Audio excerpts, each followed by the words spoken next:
Hello.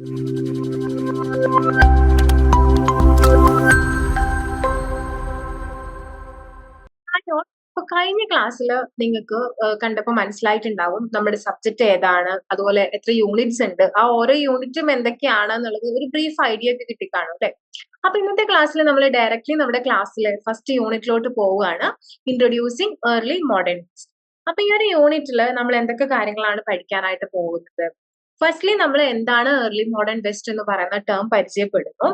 അതുപോലെ തന്നെ ആ ഒരു സമയത്തെ ഫീച്ചേഴ്സ്, അല്ലെങ്കിൽ ആ ഏർലി മോഡേൺ വെസ്റ്റിന്റെ ഫീച്ചേഴ്സ് എന്തൊക്കെയാണെന്ന് നമ്മൾ മനസ്സിലാക്കുന്നു.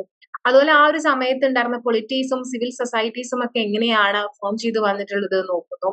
അതേപോലെ ആ സമയത്ത് ഉണ്ടായിരുന്ന ഇൻഡിവിജ്വൽ ആൻഡ് കളക്റ്റീവ് റിലേഷൻഷിപ്പ് എങ്ങനെയാണ് ഫോം ചെയ്തിട്ടുള്ളത് എന്ന് നമ്മൾ നോക്കുന്നു. അതേപോലെ പ്രിന്റിംഗ് പ്രസ് ഇവല്യൂഷനും കൊമേഴ്ഷ്യൽ റവല്യൂഷനും ഒക്കെ ആ സമയത്ത് എങ്ങനെ ഫോം ചെയ്ത് വന്നു, അതുപോലെ തന്നെ അതിന്റെ ഒരു ഇമ്പാക്ട് എന്തൊക്കെയാണെന്ന് നോക്കുന്നു. അതേപോലെ നമ്മൾ ആ ഒരു സമയത്തുള്ള സോഷ്യൽ സ്ട്രക്ചർ, ഇതിന്റെ നേച്ചർ എന്താണ് എന്നൊക്കെ വിശദമായിട്ട് പഠിക്കുകയാണ് കേട്ടോ. അപ്പൊ നമ്മള് ഏർലി മോഡേൺ പീരീഡ് എന്താണ് ആദ്യം ഡിസ്കസ് ചെയ്യാം. എന്താണ് ഏർലി മോഡേൺ പീരീഡ് എന്നുള്ളത്? ഈ ഏർലി മോഡേൺ എന്ന് പറയുന്ന ടേം നമ്മുടെ ഹിസ്റ്ററിയിൽ കോയിൻ ചെയ്ത് വരുന്നത്, ഹിസ്റ്റോറിയൻസ് ഉപയോഗിച്ചു തുടങ്ങുന്നത് 1970s. അപ്പൊ ഈ ഒരു ടേം കൊണ്ടുവരുന്നത് ഹിസ്റ്റോറിയൻസ് ആയിട്ടുള്ള പീറ്റർ ബർക്കും അതുപോലെ തന്നെ നറ്റാലെ സിമോൺ ഡേവീസ് എന്ന് പറയുന്ന ഇവരുടെയും രണ്ടുപേരുടെയും പോപ്പുലർ ആയിട്ടുള്ള റൈറ്റിംഗ്സിലൂടെയാണ് ഈ ഒരു ഏർലി മോഡേൺ എന്ന് പറയുന്ന ടേം ഫെമിലിയർ ആവുന്നത്. സോ ഈ ഒരു ടേം ഡിഫൈൻ ചെയ്യുന്നത് മിഡീവലിൽ നിന്നും മോഡേണിലേക്കുള്ള യൂറോപ്യൻ ഹിസ്റ്ററിയുടെ ആ ഒരു ട്രാൻസിഷൻ പീരീഡ് ആണ് നമ്മളിവിടെ കേട്ടോ. അപ്പൊ ഈ ഒരു ഇവരുടെ റൈറ്റിംഗ്സിലെല്ലാം തന്നെ ആ ഒരു സമയത്ത് ഉണ്ടായിരുന്ന കൾച്ചറൽ ആയിട്ടുള്ള, പൊളിറ്റിക്കൽ ആയിട്ടുള്ള, എക്കണോമിക്കൽ ആയിട്ടുള്ള അങ്ങനെയുള്ള എല്ലാ പ്രോഗ്രഷനെയും ഇല്ലെങ്കിൽ ട്രാൻസിഷൻസിനെയും ചൂണ്ടിക്കാണിക്കുന്നതിന് വേണ്ടിയിട്ടായിരുന്നു ഇവർ ഈ ഏർലി മോഡേൺ എന്ന് പറയുന്ന ടേം യൂസ് ചെയ്തത്. സോ ഈ ഒരു ടേമിന്റെ യൂസേജ് ശരിക്കും പറഞ്ഞിട്ടുണ്ടെങ്കിൽ ഒരു problem of periodization in history, അതായത് ആ ഒരു സമയത്തെ എന്ത് പറയുന്നുള്ളത്. യൂഷ്വലി നമ്മള് സമയത്തെ അല്ലെങ്കിൽ വേൾഡ് ഹിസ്റ്ററി അല്ലെങ്കിൽ യൂറോപ്യൻ ഹിസ്റ്ററിനെ ഡിവൈഡ് ചെയ്തിട്ടുണ്ടായിരുന്നത് എന്തൊക്കെയാണ്? ഏൻഷ്യന്റ്, മിഡീവൽ, മോഡേൺ എന്നുള്ള രീതിയിലാണ്. പക്ഷെ ഈ മിഡീവലിന്റെയും മോഡേണിന്റെയും ഇടയിലുള്ള ഈ ട്രാൻസിഷൻ പീരീഡ് ഉണ്ടല്ലോ, അതായത് ഈ ചേഞ്ചസ് ഒക്കെ സംഭവിക്കുന്ന ഈ സമയത്തെ പല സമയത്തും നമ്മൾ റിനൈൻസൻസ് പീരീഡ് എന്നും റിഫോർമേഷൻ പീരീഡ് എന്നൊക്കെയാണ് വിളിച്ചിരുന്നത്. പക്ഷെ ഇത് പല ചരിത്രകാരന്മാർക്കിടയിലും അത്ര ഒരു സംതൃപ്തി ഉളവാക്കുന്ന ഒന്നായിരുന്നില്ല. കുറെ ക്രിട്ടിക്സ് ഒക്കെ നേരിട്ടിട്ടുണ്ടായിരുന്നു. എന്തുകൊണ്ടായിരിക്കാം? റിനൈസൻസ് എന്ന് പറയുന്നത് എന്താണ്? നമ്മൾ ഒരു ഇന്റലക്ച്വൽ ആയിട്ടുള്ള മൂവ്മെന്റ് ആണ് അല്ലെ. ഗ്രീക്കോ റോമൻ ക്ലാസിക്കുകളെ വീണ്ടും കൊണ്ടുവരുന്ന ഒരു മൂവ്മെന്റ് ആണ്. നമ്മൾ റിനൈസൻസിനെ പറ്റി ഇനി കൂടുതൽ പഠിക്കും. അതേപോലെ തന്നെ റിഫോർമേഷൻ എന്ന് പറയുന്നത് എന്താണ്? ഒരു റിലീജിയസ് ആയിട്ടുള്ള മൂവ്മെന്റ് ആണ്. അതായത് ക്രിസ്ത്യാനിറ്റിയിൽ വന്നിട്ടുള്ള മാറ്റങ്ങള്, ദെൻ ക്രിസ്ത്യാനിറ്റിക്ക് എതിരെ ഉയർന്നു വരുന്ന പുതിയ പ്രൊട്ടസ്റ്റാന്റിസം പോലുള്ള പുതിയ മതങ്ങളുടെ ആവിർഭാവങ്ങള്. അപ്പൊ ഇങ്ങനെയുള്ള മാറ്റങ്ങൾ റിലീജിയൻ ആ ഒരു ആസ്പെക്റ്റിലാണ് റിഫോർമേഷനും വരുന്നത്. സോ ഈ രണ്ട് കാര്യങ്ങളും ഒരു സംഭവത്തെ മാത്രമേ ചൂണ്ടിക്കാണിക്കുന്നുള്ളൂ. അപ്പൊ അത് ഒരു എൻറ്റയർ സൊസൈറ്റിയുടെ അല്ലെങ്കിൽ എൻറ്റയർ ആ ഒരു വെസ്റ്റിന്റെ ചേഞ്ചസിനെ കാണിക്കാനായിട്ട് ഈ ഒരു രണ്ട് പീരിയഡൈസേഷൻ പോരായിരുന്നു. സോ അതുകൊണ്ട് തന്നെ ഈ ഏർലി മോഡേൺ എന്ന് പറയുന്ന ഈ ഒരു ടേം ഒരുപാട് തീംസ് അടങ്ങുന്നതാണ്. ഈ പറയുന്ന എല്ലാ സോഷ്യൽ ആയിട്ടുള്ള, കൾച്ചറൽ ആയിട്ടുള്ള, പൊളിറ്റിക്കൽ ആയിട്ടുള്ള ആക്ടിവിറ്റീസ് എല്ലാം തന്നെ, ചേഞ്ചസ് എല്ലാം തന്നെ ആ ഒരു സമയത്തിൽ യൂറോപ്പിൽ ഉണ്ടായിരുന്നത് ഈ ഒരു ടേമിൽ ഇൻക്ലൂഡഡ് ആണ്. സോ ഇതൊരു വൈഡ് കോൺസെപ്റ്റ് ആണ്, അല്ലെങ്കിൽ കുറച്ച് കോംപ്ലക്സ് കോൺസെപ്റ്റ് ആണ് എന്ന് നമുക്ക് വേണമെങ്കിൽ പറയാം. ഇനി എന്താണ് ഒരു മോഡേണിറ്റിയിലോട്ടുള്ള ഒരു ട്രാൻസിഷൻ എന്ന് പറയുന്നത്? മോഡേണിറ്റി എന്ന് പറയുന്നത് എന്താണ്? പെട്ടെന്ന് ഒരു സുപ്രഭാതത്തിൽ ഉണ്ടായിട്ടുള്ളതല്ല. ഒരു ലോങ് ഏജ്ഡ് അല്ലെങ്കിൽ ഒരു പ്രൊലോങ്ഡ് പീരീഡ് ഓഫ് ചേഞ്ച് ആണ് ശരിക്കും പറഞ്ഞിട്ടുണ്ടെങ്കിൽ മോഡേണിറ്റി എന്ന് പറയുന്നത്. മിഡിൽ ഏജസിൽ നിന്നും മോഡേണിലേക്കുള്ള ആ ഒരു വെസ്റ്റേൺ സൊസൈറ്റിയുടെ അല്ലെങ്കിൽ വെസ്റ്റേൺ കൾച്ചറിന്റെ ഒരു റേസ് എന്ന് പറയുന്നത് ഒരുപാട് കാലങ്ങളിലൂടെ കടന്നുപോയി ഒരുപാട് എന്താ പറയാ activities like renaissance, reformation, enlightenment ഇങ്ങനെ തുടങ്ങിയ പല പ്രക്രിയകളിലൂടെയും പോയിട്ടാണ് ഒരു മോഡേണിറ്റി അല്ലെങ്കിൽ ആ ഒരു മോഡേൺ വേൾഡിലോട്ട് കടക്കുന്നത് അല്ലെ. സോ ഈ ഒരു ട്രാൻസിഷൻ എന്ന് പറയുന്നത് പല മേഖലകളിലും പല തരത്തിലുണ്ട്. കോമൺ ആയിട്ട് പറയുകയാണെങ്കിൽ എന്താണ്? ഫ്യൂഡലിസത്തിൽ നിന്നും ക്യാപിറ്റലിസത്തിലോട്ടുള്ള ഒരു ട്രാൻസിഷൻ വരുന്നുണ്ട്. ഹാൻഡ് ക്രാഫ്റ്റഡ് ആയിട്ട് ആളുകൾ ഗുഡ്സ് മെയ്ഡ് ചെയ്തിരുന്ന സ്ഥലത്ത് നിന്നും മെഷീനൈസ്ഡ് ആയിട്ടുള്ള ഇൻഡസ്ട്രിയൽ ഗുഡ്സ് പ്രൊഡ്യൂസ് ചെയ്യാനായിട്ട് തുടങ്ങി. പിന്നെ എന്താണ്? നാച്ചുറൽ ഗ്യാസസ് യൂസ് ചെയ്തിരുന്ന ആളുകൾ പിന്നീട് എന്താണ്? ഫ്യൂസൽ ഫ്യൂവൽസ് ആയി, എനർജി റിസോഴ്സസ് ആയിട്ട് ഉപയോഗിക്കാനായിട്ട് തുടങ്ങിയത്. ഇതൊക്കെ ബേസിക് ലൈഫ് സ്റ്റൈലിൽ വന്നിട്ടുള്ള മാറ്റങ്ങളാണെങ്കിൽ ഇത് കൂടാതെ റിലീജിയസ് ആയിട്ടും ഒരുപാട് മാറ്റങ്ങൾ ലൈക്ക് റിലീജിയനിലെ ഒരു ഈവൽ പ്രാക്ടീസസ് ഒക്കെ തടയുന്നതിന് വേണ്ടി റിലീജിയനുള്ളിൽ തന്നെ ഒരുപാട് റിഫോർമേഷൻസും പ്യൂരിഫിക്കേഷൻസ് ഒക്കെ നടക്കുന്നു. അതുപോലെ ആളുകൾ കുറച്ചും കൂടി സെക്യുലറിസം എന്താ പറയാ വരുന്നു.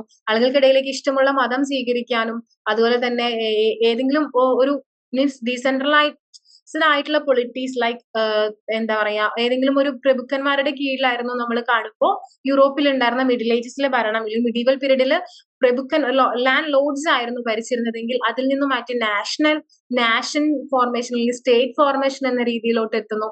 ദെൻ ആബ്സല്യൂട്ട് മൊണാർക്കീസ് പല സ്ഥലത്തും ഉയർന്നു വരുന്നു, പല ശക്തമായ എംപയേഴ്സ് ഫോം ചെയ്യുന്നു. അപ്പൊ ഇങ്ങനെ ആ ഒരു മേഖലയിലുള്ള മാറ്റങ്ങൾ കൂടാതെ തന്നെ എന്താണ് സയന്റിഫിക് ആയിട്ടുള്ള ഒരു റാഷണൽ ഒരു ഏജ്, അതായത് സയന്റിഫിക് ആയിട്ടുള്ള അഡ്വാൻസ്മെന്റ്സും ഈ ഒരു പീരീഡിൽ വരുന്നു. നമ്മൾ ശരിക്കും ഇതിനെ എന്താണ് റാഷണൽ ഏജ് എന്നാണല്ലേ അറിയപ്പെടുന്നത്.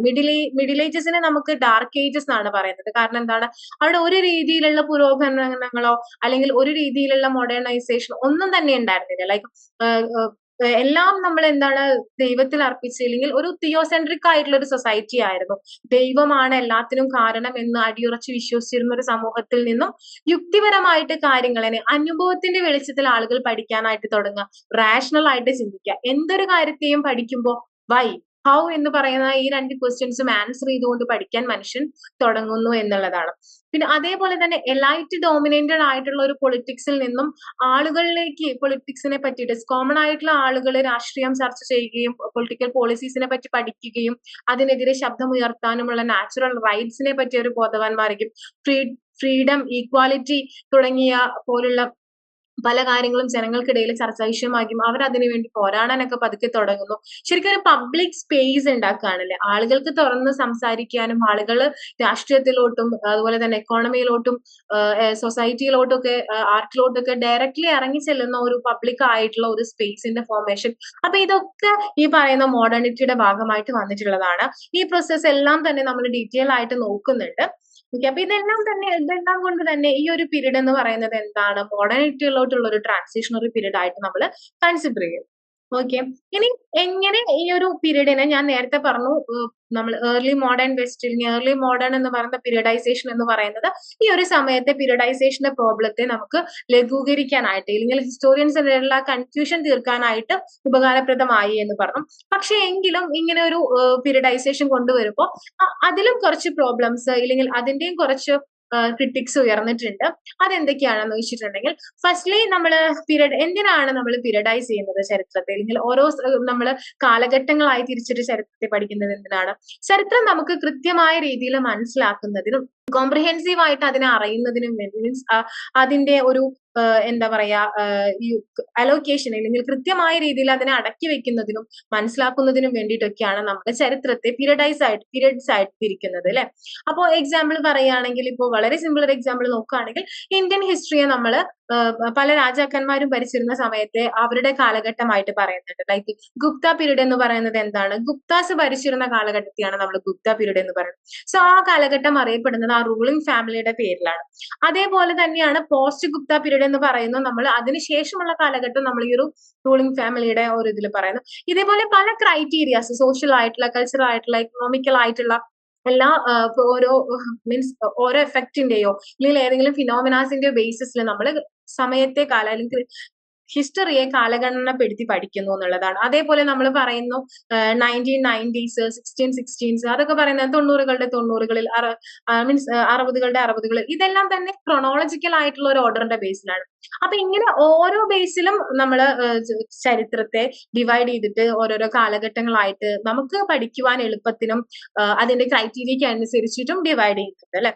സോ ഇതേപോലെ ഇങ്ങനെ ഈ ഏർലി മോഡേൺ വെസ്റ്റ് എന്ന രീതിയിൽ നമ്മൾ പീരിയഡൈസ് ചെയ്യുമ്പോൾ നമുക്ക് ഇവിടെ ഫേസ് ചെയ്യുന്ന ഒരു പ്രശ്നം എന്താന്ന് വെച്ചിട്ടുണ്ടെങ്കിൽ, ഈ ഒരു പീരീഡ് എന്ന് പറയുന്നത് ഒരു ട്രാൻസിഷണറി പീരീഡ് ആണല്ലോ ഞാൻ പറഞ്ഞ പോലെ. സോ ഇത് കൃത്യമായിട്ട് എവിടെ സ്റ്റാർട്ട് ചെയ്യുന്നു അല്ലെങ്കിൽ എവിടെ അവസാനിക്കുന്നു എന്നുള്ളത് നമുക്ക് പറയാനായിട്ട് പറ്റില്ല. ഇതൊരു കുറച്ച് നാളുകൾ എടുത്ത് നടക്കുന്ന ഒരു പ്രൊസീജിയർ ആയതുകൊണ്ട് തന്നെ നമുക്ക് ഇതിന്റെ കറക്റ്റ് ഒരു ഇവിടെ തുടങ്ങി ഇവിടെ എന്ന് പറയാൻ സാധിക്കാത്തതുകൊണ്ട് അറൌണ്ട് ആയിട്ട് നമ്മൾ ഈ ഒരു പീരീഡിനെ ലൈറ്റ് 14th സെഞ്ചുറി മുതൽക്ക് തുടങ്ങി 15th 16th 17th സെഞ്ചുറീസിൽ to 18th വരെ കണ്ടിന്യൂ ചെയ്തുകൊണ്ടിരിക്കുന്ന ഒരു പ്രൊസീജിയർ ആയിട്ടാണ് നമ്മൾ ഏർലി മോഡേൺ വെസ്റ്റ് എന്ന് നമ്മൾ പറയുന്നത്. അതേപോലെ തന്നെ നമ്മള് ഈ ഒരു ടേം എന്ന് കോയിൻ ചെയ്തു, അല്ലെങ്കിൽ എന്താണ് ഇതിന്റെ ഒരു ഹിസ്റ്ററി, എങ്ങനെയാണ് ഈ ഏർലി മോഡേൺ എന്ന് പറയുന്ന ഒരു ടേം ഒക്കെ പ്രാബല്യത്തിൽ വന്നത് ലിംഗ്വിസ്റ്റിക് എവിഡൻസസ് വെച്ച് നമുക്ക് നോക്കുകയാണെങ്കിൽ മോഡേൺ എന്ന് പറയുന്ന ടേം യൂസേജ് വന്ന് കണ്ടിട്ടുള്ളത് നമ്മൾ 1579-ലാണ്. ഈ ഒരു ടേം നമ്മുടെ ലാംഗ്വേജിലേക്ക് ഫസ്റ്റ്ലി കോൺട്രിബ്യൂട്ട് ചെയ്യുന്നത് ലിയോനാർഡ് ഡിഗസ് ആണ്. അദ്ദേഹത്തിന്റെ അരിത്തമാറ്റിക്കൽ മിലിറ്ററി ട്രീറ്റീസ് എന്ന് പറയുന്ന വർക്കിൽ അദ്ദേഹം ആ ഒരു സമയത്ത് ഉണ്ടായിരുന്ന 15th അതുപോലെ തന്നെ ഏർലി 16th സെഞ്ചുറിയിൽ ഉണ്ടായിരുന്ന മിലിറ്ററിയിലെ അഡ്വാൻസ്മെന്റ്സ് കാണിക്കുന്നതിന് വേണ്ടിയിട്ട് യൂസ് ചെയ്തിരുന്ന ഒരു ടേം ആയിരുന്നു മോഡേണിറ്റി എന്ന് പറയുന്നത്. സോ ഈ ഒരു ടേം എടുത്തിട്ടാണ് ഏർലി മോഡേൺ എന്ന് പറയുന്ന ഒരു ടേം നമ്മൾ ഈ ഒരു പീരിയഡൈസേഷന് വേണ്ടിയിട്ട് കൊണ്ടുവന്നിട്ടുള്ളത്. ഇനി അതേപോലെ തന്നെ നെക്സ്റ്റ് ഒരു പ്രോബ്ലം ആയിട്ട് നിൽക്കുന്നതാണ് ഒരു വെസ്റ്റ് എന്ന് പറയുന്നത്. ഏർലി മോഡേൺ വെസ്റ്റ് എന്നാണല്ലേ നമ്മൾ പറയുന്നത്. യൂറോപ്പിനെ നമ്മൾ കാണിക്കുന്നതിന് വേണ്ടി നമ്മൾ ഉപയോഗിക്കുന്ന ടേമാണ് വെസ്റ്റ് എന്നത്. സോ വെസ്റ്റ് എന്ന് പറഞ്ഞത് നമുക്ക് കൃത്യമായിട്ട് ഒരു ജോഗ്രഫിക്കൽ ബൗണ്ടറി വെച്ചിട്ട് ഇതാണ്, ഈ ഇത്രയും റീജിയൺ ആണ്, അല്ലെങ്കിൽ ഇതിന്റെ ഉള്ളിൽ വരുന്നതാണ്, ഈ പുഴയുടെ ഉള്ളിൽ ഒതുങ്ങുന്ന പ്രദേശമാണ്. അല്ല, ഇപ്പൊ നമ്മളിപ്പോ ഇന്ത്യയുടെ തന്നെ നമുക്ക് നാച്ചുറൽ ബൗണ്ടറീസ് ഒക്കെ വെച്ച് പറയാൻ പറ്റില്ലേ, ഹിമാലയ, അതുപോലെ തന്നെ കടലുകള്, അങ്ങനെയുള്ള സംഭവങ്ങൾ പറയാനായിട്ട്. പക്ഷെ അതേപോലെ യൂറോപ്പിൽ നമുക്ക് ഇങ്ങനെ കൃത്യമായിട്ടുള്ള ബൗണ്ടറീസ് വെച്ചിട്ട് രാജ്യങ്ങളെ തരംതിരിക്കാനായിട്ട് സാധിക്കില്ല. സോ അതുകൊണ്ട് തന്നെ വെസ്റ്റ് എന്ന് പറയുന്ന ആ ഒരു പ്ലേസിനെ കൃത്യമായി ഡിഫൈൻ ചെയ്യാനായിട്ട് നമുക്ക് സാധിക്കുന്നില്ല. അതേപോലെ തന്നെയാണ് അവിടുത്തെ ചരിത്രം എടുത്ത് നോക്കുകയാണെങ്കിൽ ഇപ്പൊ ഈ ഒരു ടേമിന്റെ ഉള്ളിൽ ഏർലി മോഡേൺ വെസ്റ്റ് എന്ന് പറയുന്ന ടേമിന്റെ ഉള്ളിൽ നമ്മൾ പല ചരിത്രം മീൻസ് പല കാര്യങ്ങളും ഉൾപ്പെടുത്തുന്നുണ്ടെങ്കിൽ പോലും ഇത് പല സ്ഥലങ്ങളിലും യൂറോപ്പിലെ പല നേഷൻസിന്റെ ഇടയിലും പല സമയത്തായിട്ടാണ് സംഭവിക്കുന്നത്. ഇപ്പൊ റിഫോർമേഷൻ എന്ന് പറയുന്നത് ഫസ്റ്റ്ലി വരുന്നത് ഇറ്റലിയിലാണ്. അപ്പൊ ഇതേപോലെ പല റിനൈൻസൻസ് പല സ്ഥലങ്ങളിലായിട്ടാണ്. അപ്പൊ ഇങ്ങനെ ഓരോ പ്രൊസീജിയേഴ്സും പല സ്ഥലങ്ങളിലായിട്ടാണ് എന്താ പറയാ ഉയർന്നു വരുന്നതും സ്പ്രെഡ് ചെയ്യുന്നതും. അതിന്റെ ചില സ്ഥലത്ത് ഇത് ഒറിജിൻ ചെയ്ത് വരുമ്പോൾ ചില സ്ഥലത്ത് ഇതിന്റെ ഒരു മെച്യൂർഡ് പീരീഡിലായിട്ടുണ്ടാവും. സോ അതൊക്കെ കൊണ്ട് തന്നെ ഇങ്ങനെ കളക്റ്റീവ് ആയിട്ട് ഈ ഒരു ഹിസ്റ്ററി എടുക്കുക എന്ന് പറയുന്നതും കുറച്ച് കോംപ്ലിക്കേറ്റഡ് ആയിട്ടുള്ള ഒരു കാര്യമാണ്. പക്ഷേ എന്താ പറയാ യൂറോപ്യൻസിന്റെ ആ ഒരു കൊളോണിയലൈസേഷൻ, നമ്മൾ ഓവർസീ കൊളോണിയലൈസേഷൻ ഒക്കെ നമുക്കറിയാം. നമ്മളും ഒരു യൂറോപ്യൻ കോളനി ആയിരുന്നു, ബ്രിട്ടന്റെ കോളനി ആയിരുന്നു. സോ അതുകൊണ്ട് തന്നെ ഈ ഒരു യൂറോപ്യൻസ് കൊളനൈസ് ചെയ്തിട്ട് മറ്റു രാജ്യങ്ങളൊക്കെ പിടിച്ചടക്കി അവരുടെ കോളനിയാക്കിയൊക്കെ വെച്ചിട്ട് ഇവരുടെ ഒരു ചരിത്രത്തിന്റെ ഇമ്പോർട്ടൻസ് എന്ന് പറയുന്നത് ഗ്ലോബലി വളരെ ഇമ്പോർട്ടന്റ് ഉള്ളത് മാത്രമല്ല സത്യം പറഞ്ഞിട്ടുണ്ടെങ്കിൽ ഇവരുടെ ഈ ആശയങ്ങളൊക്കെ തന്നെ ഈ ഒരു കൊളോണിയലൈസേഷൻ ഭാഗമായി ലൈക്ക് റിനൈൻസൻസ് ആയാലും ഇല്ലെങ്കിൽ എൻലൈറ്റ്മെന്റ് ആയാലും ഇവരുടെ മതമായാലും ഇവരുടെ ട്രേഡ് പോളിസീസ് ആയാലും ഈവൻ ഇവരുടെ കമ്മ്യൂണിക്കേഷൻ പ്രൊസീജിയർ, ഇവരുടെ ടെക്നോളജി ഒക്കെ മറ്റു പല സ്ഥലങ്ങളിലും എത്തിച്ചൊരു മീൻസ് ഞാൻ ഫസ്റ്റ് ക്ലാസ്സിലേ പറഞ്ഞിട്ടുണ്ടായിരുന്നു, ശരിക്കും ഒരു മോഡേൺ വേൾഡിന്റെ ആവിർഭാവം വരുന്നത് എവിടെ നിന്നാണ്? യൂറോപ്പിൽ നിന്നാണ്. അതുകൊണ്ട് തന്നെ നമുക്ക് എന്താണ് ഈ ഒരു ഗ്ലോബൽ ഹിസ്റ്ററിയുടെ ഏറ്റവും ഇമ്പോർട്ടന്റ് ആയിട്ടുള്ള ഒരു പോർഷൻ ആയിട്ട് യൂറോപ്യൻ ഹിസ്റ്ററി മാറുന്നു. സോ അത് നമുക്ക് ആ ഒരു അതിന്റെ ഈ ഇന്റർ കണക്ഷനും കാര്യങ്ങളും ഒക്കെ നമുക്ക് ഈ ഒരു ഏർലി മോഡേൺ പീരീഡിൽ അറിയാൻ എന്നുള്ളത് വളരെ ഇമ്പോർട്ടന്റ് ആയിട്ടുള്ള ഒരു കാര്യമാണ്. സോ ഈ ഒരു പീരീഡിൽ ഉണ്ടായിരുന്ന മോസ്റ്റ് ഇമ്പോർട്ടന്റ് ആയിട്ടുള്ള ഒരു ഫീച്ചർ ആണ് റിനൈൻസെൻസ് എന്ന് പറയുന്നത് അല്ലെ. റിനൈൻസെൻസ് എന്ന് പറഞ്ഞിട്ടുണ്ടെങ്കിൽ എന്താണ്? റീബർത്ത് ആണ്. ഈ ഒരു റിനൈൻസെൻസ് എന്ന് പറഞ്ഞിട്ടുണ്ടെങ്കിൽ ഒരു കറക്റ്റ് 14th സെഞ്ചുറിയിൽ ഉണ്ടായിട്ടുള്ള ഒരു ശക്തമായിട്ടുള്ള ഒരു ഇന്റലക്ച്വൽ മൂവ്മെന്റ് ആണ്. എന്തായിരുന്നു? ഈ ഗ്രീക്കോ റോമൻ ക്ലാസിക്കുകളെ വീണ്ടും തിരിച്ചു കൊണ്ടുവരുന്ന രീതിയിൽ അവർ വീണ്ടും പഠിക്കാനായിട്ട് അതിൽ ഇൻട്രസ്റ്റഡ് തോന്നിയിട്ട് ആ ഒരു ക്ലാസിക്കുകളെ വീണ്ടും പഠിച്ച് അതിലൂടെ സമൂഹത്തിൽ ഉണ്ടായിരുന്ന സൂപ്പർസ്റ്റിഷൻസിനെയും മറ്റു പല നിന്നിരുന്ന ഇവൽ പ്രാക്ടീസസിനൊക്കെ എതിരെ പോരാടുന്നതിൽ ആളുകൾക്കിടയിലേക്ക് വീണ്ടും സാഹിത്യവും അതുപോലെ തന്നെ ക്ലാസിക്കുകളും ഒക്കെ ചർച്ചയായി ആളുകൾ കുറച്ചും കൂടി പഠിക്കാനും വായിക്കുവാനും ലാംഗ്വേജിനോടുള്ള ഒരു ഇഷ്ടം കൂടുന്ന അങ്ങനെ പറയുന്ന ഒരു ഫിനോമിന ആയിട്ട് ആളുകൾ കൊണ്ട് ഇതിന്റെ ഒരു ഇമ്പാക്ട് എന്ന് പറയുന്നത് ഈ ഒരു മേഖലയിൽ മാത്രമല്ല എൻറ്റയർ സൊസൈറ്റിയിൽ നമുക്ക് കാണാനായിട്ട് സാധിക്കും. ആളുകൾ കുറച്ചും കൂടി അറിവ് നേടാനില്ലെങ്കിൽ കുറച്ചും കൂടി ഈ പറഞ്ഞ പോലെ ആർട്ടിലും ആർട്ടിസ്റ്റിക് ആയിട്ടും മിഡിൽ ഏജസിൽ ഇതൊന്നും തന്നെ ഉണ്ടായിരുന്നില്ല. ഓൺലി അവർക്ക് ഉണ്ടായിരുന്ന ഒരു ഇതെന്ന് പറയുന്നത് പണിയെടുക്കുക, ഇല്ലെങ്കിൽ ഒരു സ്ലേവറി പോലെ ലൈക്ക് അവര് അടിമകളായി പണിയെടുത്തുകൊണ്ടിരിക്കുക, ലോഡ്സിന്റെ കീഴിൽ പണിയെടുക്കുക എന്ന ഒരു ഇത് മാത്രം. അതിൽ നിന്ന് മാറി ആളുകൾ കുറച്ചും കൂടി ആർട്ടിസ്റ്റിക് ആയിട്ടുള്ള രീതിയിൽ ചിന്തിക്കാനും ഇന്റലക്ച്വൽ ആയിട്ടുള്ള പല മേഖലകളിലോട്ട് തിരിയാനും അതിന് വേണ്ടിയിട്ട് ഇവർ ഈ ഒരു ഗ്രീക്കോ റോമൻ ക്ലാസിക്കൽ വീണ്ടും കൊണ്ടുവരുന്നു. അതിന്റെ ഒരു പ്രദർശനം, ഇനി അതിനെ പഠിക്കാൻ കാണിക്കുന്ന ഒരു ഇൻട്രസ്റ്റ്.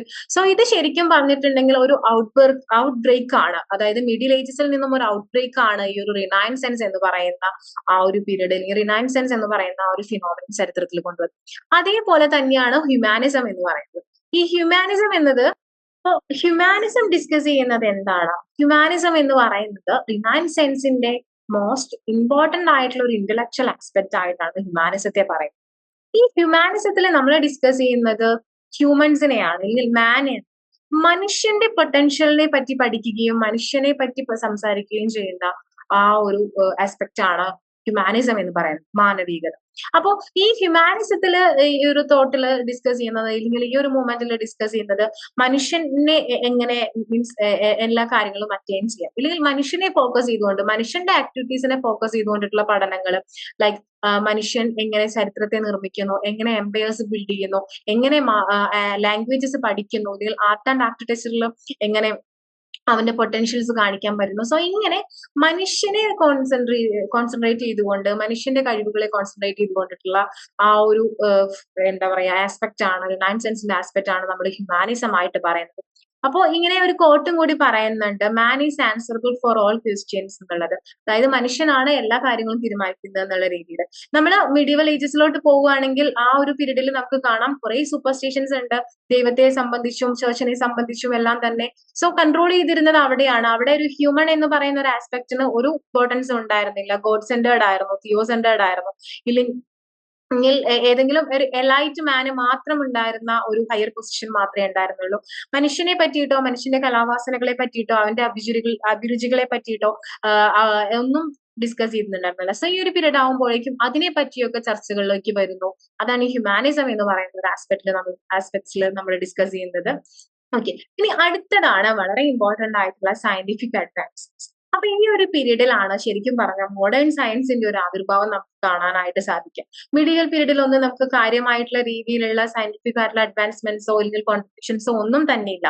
സോ ഈ ഒരു പീരീഡ് ശരിക്കും പറഞ്ഞിട്ടുണ്ടെങ്കിൽ കുറെ എന്താ പറയാ നാച്ചുറൽ സയൻസിനും എക്സ്പെരിമെന്റേഷനും ഒക്കെ ഒരുപാട് സാധ്യതകൾ തുറക്കുകയും അതിലൊക്കെ ഒരുപാട് അച്ചീവ്മെന്റ്സ് നേടുകയും ചെയ്തിരുന്ന ഒരു സമയമായിരുന്നു ഈ ഒരു പീരീഡ് എന്ന് പറഞ്ഞിട്ടുണ്ടെങ്കിൽ.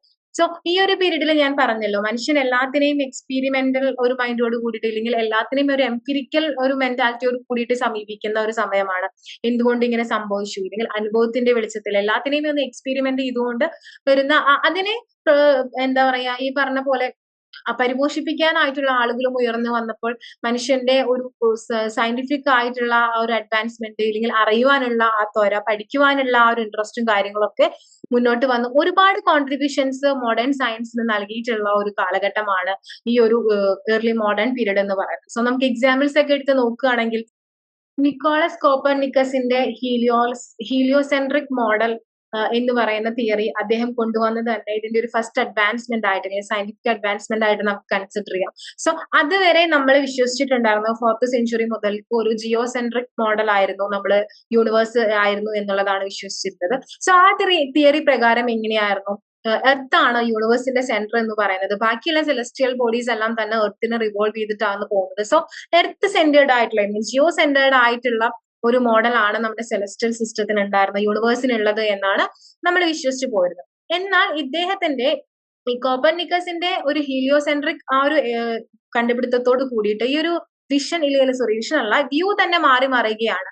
സോ അദ്ദേഹത്തിന്റെ വ്യൂവിൽ അദ്ദേഹം പറയുന്നത് എന്താണ്, ശരിക്കും പറഞ്ഞിട്ടുണ്ടെങ്കിൽ ഹീലിയോ സോളാർ സൺ ആണ് ഈ ഒരു യൂണിവേഴ്സിന്റെ സെന്റർ എന്നും, സണ്ണിനെ സറൗണ്ട് ചെയ്തുകൊണ്ടിരിക്കുക, സണ്ണിനെ ഭ്രമണം ചെയ്തുകൊണ്ടാണ് ഭൂമിയും മറ്റു പല പ്ലാനറ്റ്സും മറ്റു സെലസ്ട്രിയൽ ബോഡീസും ഒക്കെ ഉള്ളത് എന്ന ആ ഒരു കണ്ടുപിടുത്തം തന്നെ സയൻസിന് വേണ്ടിയിട്ട് പുതിയ വാതിലുകൾ തുറക്കുന്നതായിരുന്നു. അതുപോലെ തന്നെ ഐസക് ന്യൂട്ടന്റെ ലോ ഓഫ് ഗ്രാവിറ്റി, ദെൻ മാത്സിലും ആസ്ട്രോളജിയിലും ആസ്ട്രോണമിയിലും ഒക്കെ വന്നിട്ടുള്ള പല ട്രിഗ്നോമെട്രി, അതിനുള്ള പോലെ പല രീതിയിലുള്ള പുതിയ പഠനങ്ങളും കാര്യങ്ങളൊക്കെ ഈ ഒരു സയന്റിഫിക് അഡ്വാൻസ്മെന്റ് ആയിട്ട് നമുക്ക് കൺസിഡർ ചെയ്യാം. ഇതാണ് പിന്നീട് ഈ ഒരു പഠനങ്ങളിലാണ് ഇപ്പോഴും പല സയന്റിഫിക് ആയിട്ടുള്ള പഠനത്തിന്റെയും ബേസുകളായിട്ടും ബേസിക് തിയറീസ് ഒക്കെ ആയിട്ട് ഈ ഒരു സമയത്ത് ഫോം ചെയ്ത തിയറീസ് ആണ് നമ്മൾ ഇന്ന് മോഡേൺ സയൻസിലും ഈ ഒരു പോസ്റ്റ് മോഡേൺ പീരീഡിലുള്ള സയൻസിലും നമ്മൾ ഉപയോഗിച്ചുകൊണ്ടിരിക്കുന്നത് എന്നുള്ളതാണ്.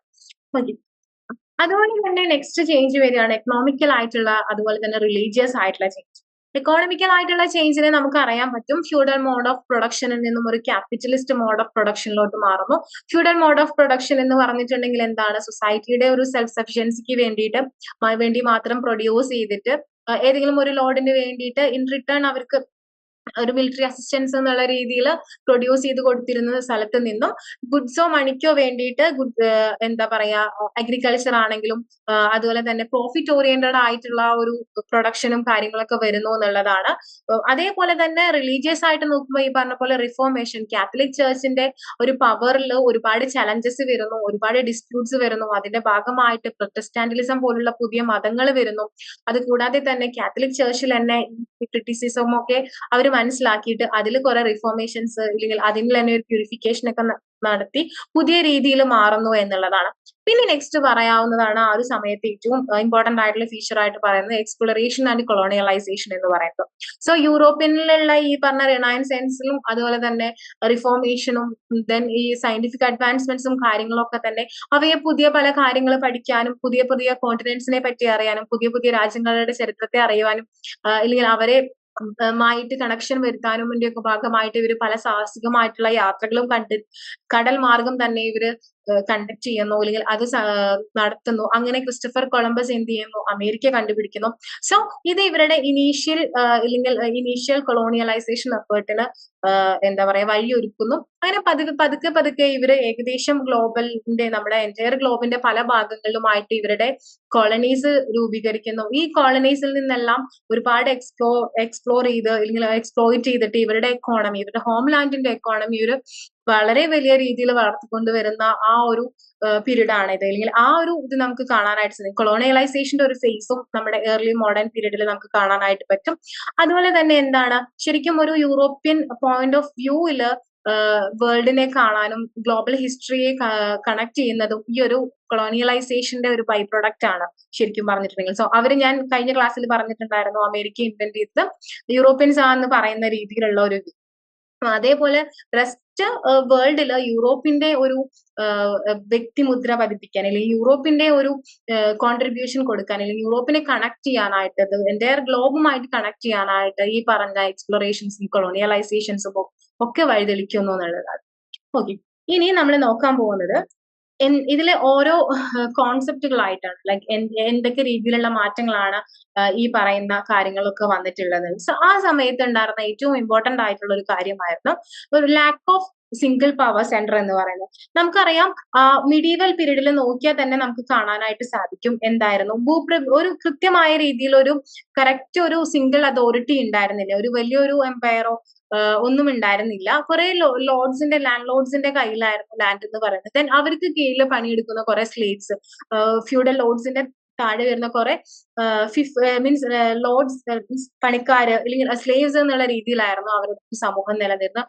സോ നമുക്ക് എന്താണ് പല പവർ സെന്റേഴ്സ് എന്ന് പറയുന്നത് പല രീതിയിൽ പല സ്ഥലങ്ങളിലായിട്ടായിരുന്നു. ഇവരുടെ പവർ എന്ന് പറയുന്നതും വാരിഡ് ആണ്. ലൈക്ക് ചിലര് സ്ട്രോങ് ആയിട്ടുള്ള ആളുകളുണ്ട്, ചിലർ അത്ര സ്ട്രോങ് അല്ലാത്തവരുണ്ട്. സോ അങ്ങനെ ഒരു സൊസൈറ്റി ആയിരുന്നു. ഒരു പവർ സെന്റർ എന്ന് പറയുന്നത് ഒരു അൾട്ടിമേറ്റ് അതോറിറ്റി, ഒരു സെൻട്രലൈസ്ഡ് പവർ ഒന്നും അവിടെ ഉണ്ടായിരുന്നില്ല എന്നുള്ളതാണ്. സോ ഇവർക്കിടയിൽ തന്നെ എന്താണ് കണ്ടിന്യൂസ് ആയിട്ട് കോൺഫ്ലിക്റ്റുകളും അതുപോലെ തന്നെ വാറുകളും ഇന്റേണൽ ആയിട്ടും അതുപോലെ എക്സ്റ്റേണൽ ആയിട്ടും ഒക്കെ നടന്നുകൊണ്ടിരിക്കുന്നു. സോ ഒരു ബാലൻസ് ഓഫ് പവർ വരുത്തുന്ന രീതിയിൽ ഒരു സെൻട്രലൈസ്ഡ് ആയിട്ടുള്ള ഒരു അതോറിറ്റി ഒന്നും ഉണ്ടായിരുന്നില്ല എന്നുള്ളതാണ് നമുക്ക് ആദ്യ ഘട്ടങ്ങളിലൊക്കെ കാണാനായിട്ട് സാധിക്കും. ഒരു മിഡീവൽ പീരീഡിന്റെ കണ്ടിന്യൂവേഷൻ എന്നുള്ള നിലയ്ക്ക് ഞാൻ പറഞ്ഞു ഇത് കുറെ സമയം എടുത്തു വരുന്ന പ്രൊസീജിയേഴ്സ് ആണ് ഈ ഒരു ട്രാൻസിഷൻ എന്ന് പറയുന്നത്, മോഡേണിറ്റിയിലോട്ടുള്ള ഒരു ട്രാവൽ എന്ന് പറയുന്നത്. അപ്പൊ അങ്ങനെ ഈ ഒരു ലാക്ക് ഓഫ് എന്താ പറയാ സെൻട്രൽ ഒരു പവറിന്റെ ഒരു പ്രശ്നങ്ങൾ ആ ഒരു സമയത്ത് ഒരുപാട് ഉണ്ടായിരുന്നു എന്നുള്ളതാണ്. അപ്പൊ അതെന്തൊക്കെയാണ് നമുക്ക് പ്രധാനമായിട്ടുള്ള പ്രശ്നം എന്ന് പറഞ്ഞിട്ടുണ്ടെങ്കിൽ ഈ പറഞ്ഞ ഈ ഒരു ഡൈവേഴ്സ് ആയിട്ടുള്ള പൊളിറ്റീസ് മെയിൻ ആയിട്ടും ഡൈവേഴ്സ് ആയിട്ടുള്ള എക്കോണമീസ് ആയിരുന്നു, സോഷ്യൽ സ്ട്രക്ചർ ആയിരുന്നു, കൾച്ചേഴ്സ് ആയിരുന്നു. സോ കോമൺ ആയിട്ട് ഇവർക്ക് ഒരു യൂണിറ്റി നമുക്ക് ഈ ഒരു കോമൺ ആയിട്ടുള്ള പവർ സെന്റേഴ്സ് കാര്യങ്ങളോ പറയാനായിട്ട് പറ്റില്ല എന്നുള്ളതാണ്. സോ ഈ ഒരു ഇതെന്ന് പറഞ്ഞിട്ടുണ്ടെങ്കിൽ നമുക്ക് എന്താ പറയാ റോമിന്റെ അല്ലെങ്കിൽ യൂറോപ്യൻസിന്റെ ആ ഒരു ഏർലി പീരീഡ്സ് തൊട്ട് തന്നെ നമുക്ക് കാണാനായിട്ട് വരും. പല രീതിയിലുള്ള സിറ്റി സ്റ്റേറ്റ്സ് ആയിട്ടും പിന്നീട് റീജിയണൽ സ്റ്റേറ്റ്സ് ആയിട്ടും ടെറിട്ടോറിയൽ എംപയേഴ്സ് ഒക്കെ ആയിട്ടും പതുക്കെയാണ് ഇതിന്റെ ലാസ്റ്റ് ഫേസിലായിട്ടാണ് നാഷണൽ സ്റ്റേറ്റ്സ് ഒക്കെ ആയിട്ട് മാറുന്നത്.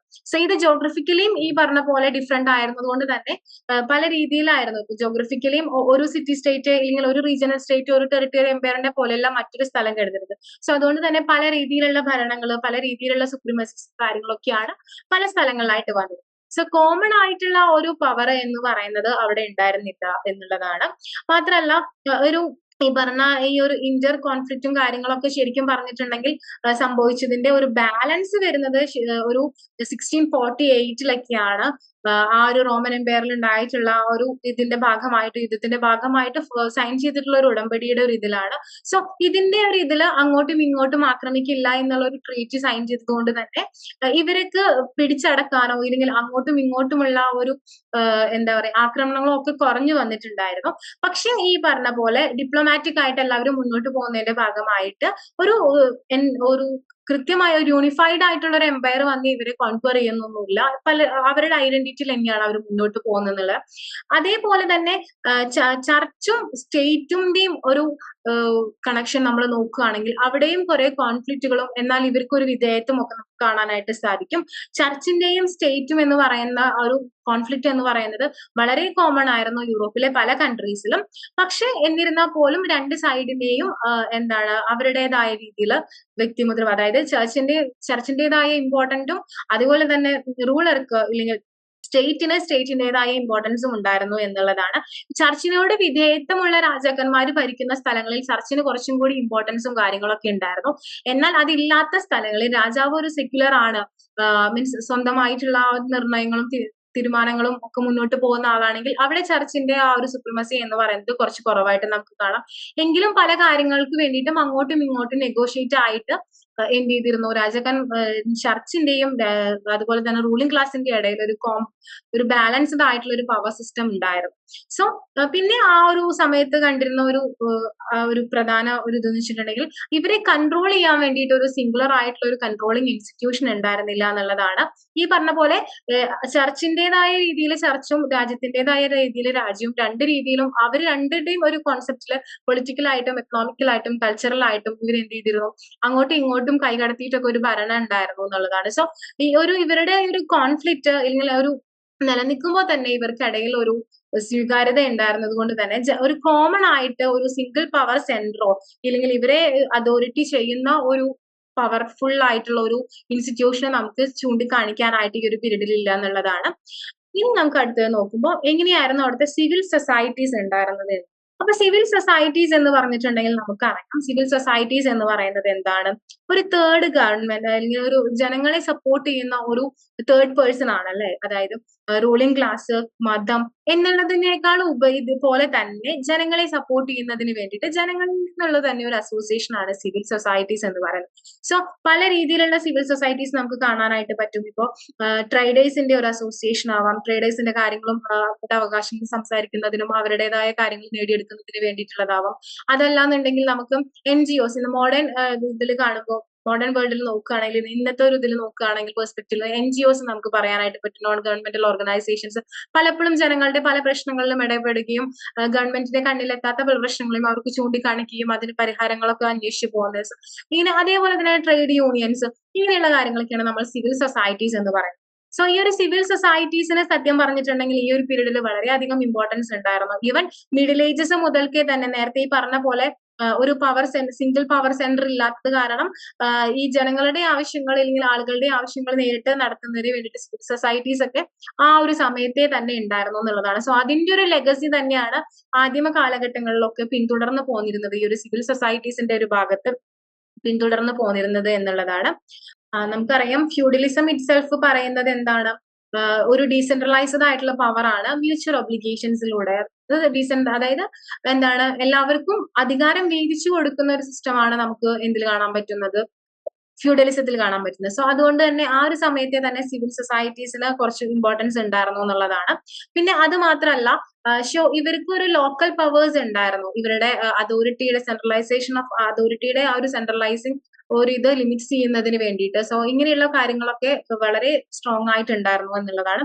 പക്ഷെ പറയുന്നു പിന്നീട് നമുക്ക് പല ഇതിലും അബ്സല്യൂട്ട് മൊണാർക്കീസ് പലതും ഉയർന്നു വരുന്നതായിട്ട് കാണാൻ പറ്റും. പക്ഷെ അവിടെയും എന്താണ് ഓർഗനൈസ്ഡ് ആയിട്ടുള്ള സിവിൽ സൊസൈറ്റി ഗ്രൂപ്പ്സ് ഫോം ചെയ്തിട്ടുണ്ടായിരുന്നു. ഇവരുടെ ഈ പറഞ്ഞ രീതിയിൽ കൃത്യമായിട്ട് ഈ ഒരു മീൻസ് രാജാവിന്റെ പരമാധികാരത്തെ ആ ഒരു സീമ കാക്കുന്നതിന് വേണ്ടി, അല്ലെങ്കിൽ രാജാവിന്റെ പരമാധികാരം എവിടെ വരെ പോകും, ജനങ്ങളുടെ ആ ഒരു ഇതിലേക്ക് കൂടുതലായി ഇന്റർഫെയർ ചെയ്യാതിരിക്കുന്നതിന് വേണ്ടിയിട്ട് ഈ പറഞ്ഞ സിവിൽ സൊസൈറ്റീസും കാര്യങ്ങളൊക്കെ ഇവരുടെ ഒരു സുപ്രീമസീനെ കൺട്രോൾ ചെയ്യാനായിട്ട് ആ ഒരു സൊസൈറ്റീസിലും ഉണ്ടായിരുന്നു എന്നുള്ളതാണ്.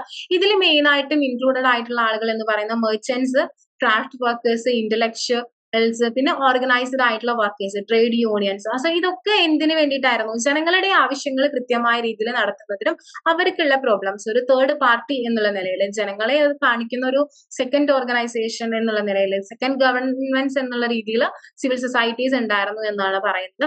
സോ ഇവര് എന്താ പറയാ, ആ ഒരു സമയത്ത് മൊണാർക്കിന്റെ കീഴുകളിൽ പോലും ഇവര് കൃത്യമായ രീതിയിൽ ഇവരുടെ വർക്കുകളും കാര്യങ്ങളും പോയിക്കൊണ്ടിരുന്നിരുന്നു എന്നാണ് പറയുന്നത്. സോ ഇവരുടെ ഒരു റോൾ എന്ന് പറയുന്നത് ഞാൻ നേരത്തെ പറഞ്ഞ പോലെ തന്നെ എന്താണ്, ഗൈഡ് ലൈൻസ് കൊടുക്കുന്നതിന് വേണ്ടിയിട്ട്, അതായത് രാജാവിന്റെ പരമാധികാരത്തെ എവിടെ എവിടെ അവസാനിപ്പിക്കണം, ഇല്ലെങ്കിൽ ജനങ്ങളിലേക്ക് എങ്ങനെ അത് നല്ല രീതിയിൽ എത്തിക്കാം എന്നുള്ള രീതിയിലുള്ള ഒരുപാട് വർക്കുകൾ അവർ ഇതിൽ നിന്ന് പോകുന്നുണ്ടായിരുന്നു.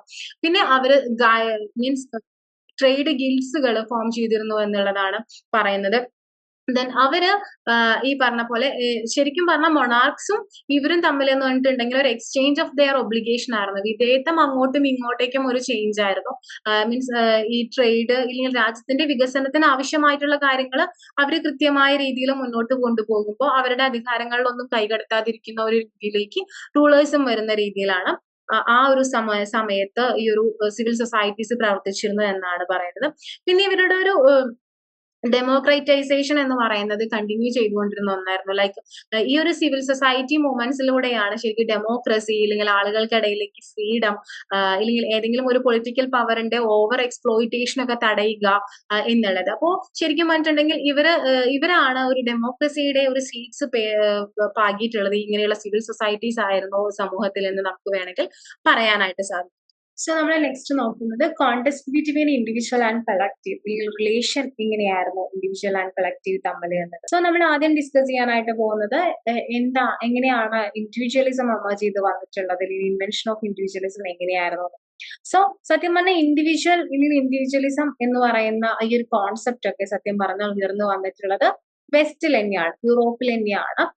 മെയിൻ ആയിട്ടും ക്രിസ്ത്യാനിറ്റിക്ക് ഒരു റോൾ ഉണ്ട് ഈ ഒരു സംഭവം കൊണ്ടുവന്നിട്ടുള്ളതിൽ. കാരണം അവരുടെ ഒരു ക്രിസ്ത്യാനിറ്റി അനുസരിച്ചിട്ട് എന്താണ് സാൽവേഷൻ എന്ന് പറയുന്നത് ഓരോ മനുഷ്യന്റെയും ഇൻഡിവിജ്വൽ ആയിട്ടുള്ള ആക്ടിവിറ്റീസിന്റെയും അവന്റെ എന്താ പറയാ ഇതിനനുസരിച്ചിട്ടായിരിക്കും, അവന്റെ വർക്കിന്റെയും പ്രവർത്തികളുടെയും ഒക്കെ അടിസ്ഥാനത്തിലാണ് അവന്റെ സാൽവേഷൻ, മോക്ഷം എന്നത് പറയുന്നത്. സോ അവൻ ചെയ്യാനായിട്ട് കുറച്ച് ഡ്യൂട്ടീസും കാര്യങ്ങളൊക്കെ മെൻഷൻ ചെയ്തിട്ടുണ്ട്, കൃത്യമായ രീതിയിൽ ഒരു മനുഷ്യൻ നടക്കണം എന്നുള്ളത്. സോ അവിടെയാണ് നമുക്ക് ഇൻഡിവിജ്വൽ എന്ന് പറയുന്ന ഒരു കോൺസെപ്റ്റിന്റെ എമർജൻസ് മനസ്സിലാക്കാനായിട്ട് പറ്റുന്നത്. സോ വെസ്റ്റേൺ ഫിലോസഫീസും അതുപോലെ തന്നെ എത്തിക്സും ഒക്കെ ഈ ഒരു കോൺസെപ്റ്റ് ബിൽഡ് ചെയ്ത് കൊണ്ടുവരുന്നതിനായിട്ട് ഒരുപാട് ഇമ്പോർട്ടൻസ് ഉണ്ട് എന്നാണ് പറയുന്നത്. അത് മാത്രമല്ല പൊളിറ്റിക്കൽ ആയിട്ടും കുറെ ഇംപ്ലിക്കേഷൻസ് ഈ ഇൻഡിവിജ്വലിസം എന്ന് പറയുന്ന ഒരു കോൺസെപ്റ്റിലുണ്ട്.